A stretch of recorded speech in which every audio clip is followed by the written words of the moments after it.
खबर समय जगत, एक संदेश पूरा देश, एक आगाज सच दिखाने का।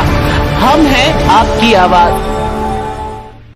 शिक्षा विभाग के संरक्षण में अरबों की लूट के विषय में सांकेतिक प्रश्न पिछले सप्ताह समय जगत के सभी सुधी पाठकगण, शुभ चिंतक, हित चिंतक के संज्ञान में डाला गया था।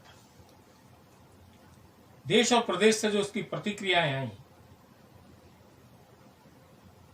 और जिसमें इंजीनियर, डॉक्टर, वकील, व्यापारी सभी की राय आई, उसका ये सार निकल के आया उन सारे प्रश्नों का कि सत्ता और विपक्ष क्यों है मौन, शिक्षा माफिया की लूट के जिम्मेवार कौन।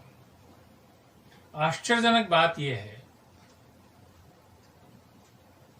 कि सत्ता पक्ष की अपनी कुछ मजबूरी हो सकती है, विभाग का अपना लालच हो सकता है,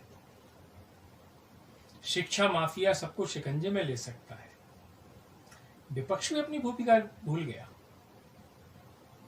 अरे सेवा नहीं तो कर क्यों, शिक्षण नहीं तो शुल्क क्यों। आश्चर्यजनक बात यह है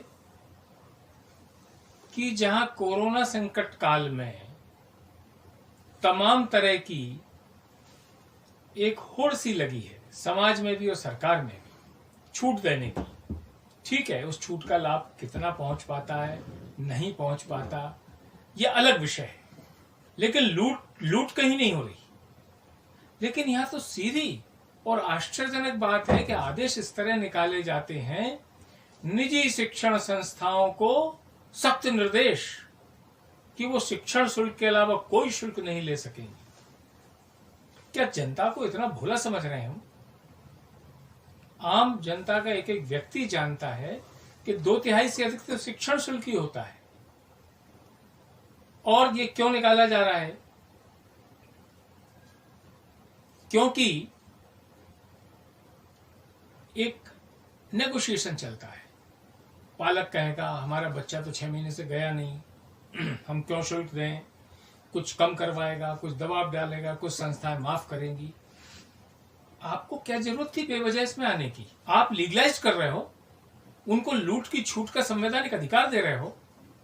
और लूट की छूट का अधिकार यदि शिक्षा माफिया के, निजी शिक्षण संस्थाओं के माफिया के चंगुल में विभाग है, और ये चंगुल कैसा है ये सबको पता है कि निजी शिक्षण संस्थाओं की स्थापना, मान्यता, नवीनीकरण, 10 प्रकार के प्रकरणों में पूरी जो खेल चलता है उसको सब वाकिफ है।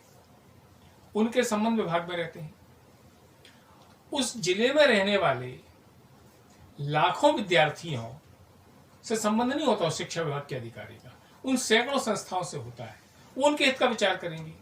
और एक प्रकार का ऐसा प्रस्तुतिकरण किया गया सरकार के सामने कि अब अपन ने दर्जनों शुल्क ये नहीं ले सके, इसको प्रतिबंधित कर रहे हैं, अब एक शुल्क तो कम से कम ये ले लें। ठीक है, सरकार की व्यवस्था है, संज्ञान में नहीं आएगा। लेकिन आप ये विषय इतना वो है कि कुछ लोगों से कुछ हजार की लूट ये अरबों की लूट बनती है। इस लूट की छूट क्यों? और इस लूट पर सत्ता भी चुप, संगठन भी चुप और विपक्ष भी चुप। यह घोर निंदनीय और चिंतनीय विषय है। समाज को जागरूक होना चाहिए और इस लूट की छूट के खिलाफ अपनी आवाज उठानी चाहिए। For latest news, subscribe to our channel and press the bell icon.